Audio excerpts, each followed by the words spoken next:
அமெரிக்காவின் அலாஸ்கா மாநிலத்தில் உள்ள அன்கோரஜ் விமானப்படை தளத்தில் ரஷ்ய அதிபர் புதின் வந்த விமானம் தரையிறங்கியது. போர் விமானங்களுக்கு மத்தியில் சிவப்பு கம்பளத்தில் நடந்து வந்த புதினை கைகுலுக்கி வரவேற்றார் அமெரிக்க அதிபர் டிரம்ப்.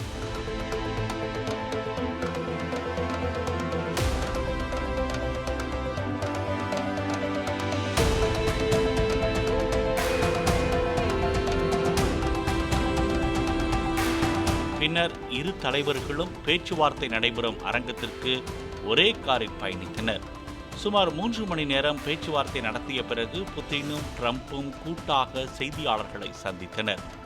முதலில் பேசிய புதின் ட்ரம்பின் அழைப்புக்கு நன்றி தெரிவித்தார். அமெரிக்காவுடன் உறவுகளை மேம்படுத்த ரஷ்யா விரும்புவதாக புதின் கூறினார்.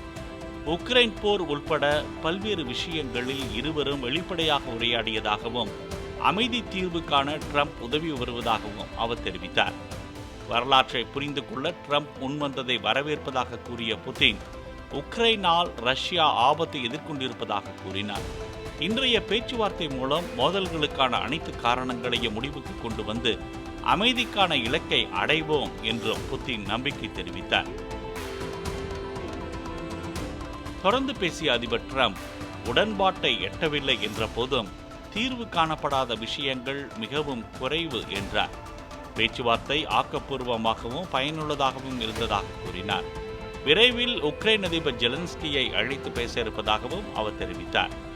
ரஷ்யா வருமாறு கூறிய புதினின் அழைப்பை ஏற்ற ட்ரம்ப் அடுத்த கட்ட பேச்சுவார்த்தை மாஸ்கோவில் நடைபெறும் என்று தெரிவித்தார். பிளே ஸ்டோர் மற்றும் ஆப் ஸ்டோரில் இருந்து பாலிமர் செயலியை QR கோடு மூலம் பதிவிறக்கம் செய்யுங்கள். செய்திகளை உடனுக்குடன் பெறுங்கள்.